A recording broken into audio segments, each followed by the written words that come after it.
Le tricolore prenait la route d'Ottawa pour y affronter les Sénateurs, l'ancienne formation de Jacques Martin et la nouvelle demeure d'Alex Kovalev. Et rappelez-vous, hier, la formation du Canadien n'avait vraiment pas disputé son meilleur match. Malgré une victoire, on n'avait pas décoché beaucoup de tirs à l'endroit du gardien de but des Flyers. Surtout en première période, on n'en avait qu'obtenu qu'un. Alors, je suis bien certaine que le plan de match de Jacques Martin ce soir était au moins de connaître un très bon début de match, en particulier pour un deuxième match en 2 soirs.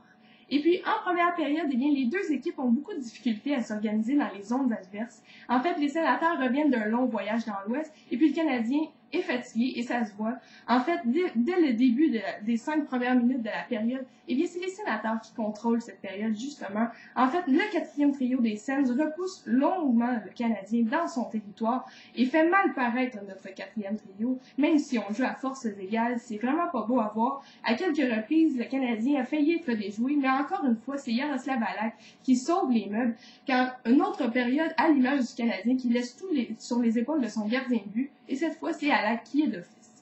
Malgré tout, le Canadien est très opportuniste pour un deuxième match consécutif et profite des erreurs de l'équipe adverse. Cette fois-ci, c'est Phillips qui échappe la rondelle à la ligne bleue et donc Tomáš Plekanec, accompagné de Mike Camilleri, s'échappe vers le filet de Brian Elliott et donc Camilleri décoche un tir sur réception et marque le premier but de la soirée. C'est donc 1-0 pour le Canadien après 20 minutes de jeu.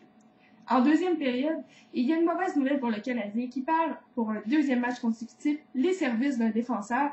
Rappelez-vous, hier, c'était Paul Mara. Ce soir, c'est Jaroslav Spacek qui a l'air durement blessé. Et donc, souhaitons qu'il soit de retour très tôt, surtout face aux Penguins de Pittsburgh. On a besoin de notre défensive. Et puis donc, après avoir remporté une très importante mise au jeu dans le territoire des Canadiens, Mike Fisher organise son jeu à la perfection et déjoue Jaroslav Halak pour créer l'égalité 1-1. Après ce but, le Canadien est désemparé et est ciblé par les pénalités. En fait, coup sur coup, Georges Laraque est chassé pour avoir accroché Alex Kovalev. Et ensuite, Travis Morin est envoyé lui aussi au cachot pour avoir sorti le crochet. Mais la bonne nouvelle, c'est que le Canadien écoule ses 2 désavantages à merveille. Et même qu'à la sortie du banc des punitions, Travis Morin obtient une excellente occasion de marquer, accompagné de Tom Pyatt. Par contre, Brian Elliott résiste et la marque reste. Enfin, c'est au tour des Sénateurs d'être chassés.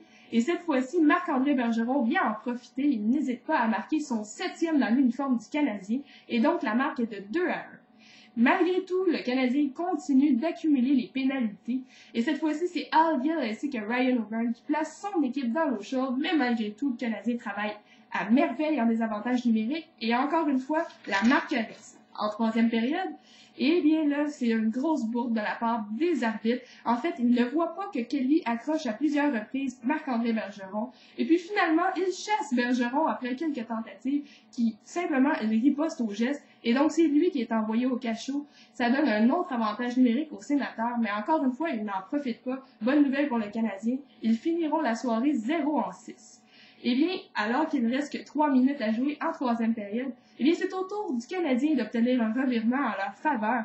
Et cette fois-ci, un autre avantage numérique qui sera bénéfique, un excellent jeu de passe entre Hamrlik, Plekanec et donc Andrei Kostin qui profite d'une rondelle devant le filet pour marquer le 3e des siens, un excellent but, un but très important qui donne une avance de 2 buts aux Canadiens. Mais ça se termine pas là parce qu'on enlève Brian Elliott au profit d'un 6e patineur. Et donc Scott Gomez, qui avait fait du très bon travail en désavantage numérique tout au long de la soirée, est bien récompensé et bien marqué dans un filet désert, le 4e filet du Canadien. Et donc, ça sera la match finale de 4-1, le Canadien qui l'emporte sur les patinoires adverses. Et donc, notre prochain rendez-vous qui sera pas facile face aux Penguins de Pittsburgh.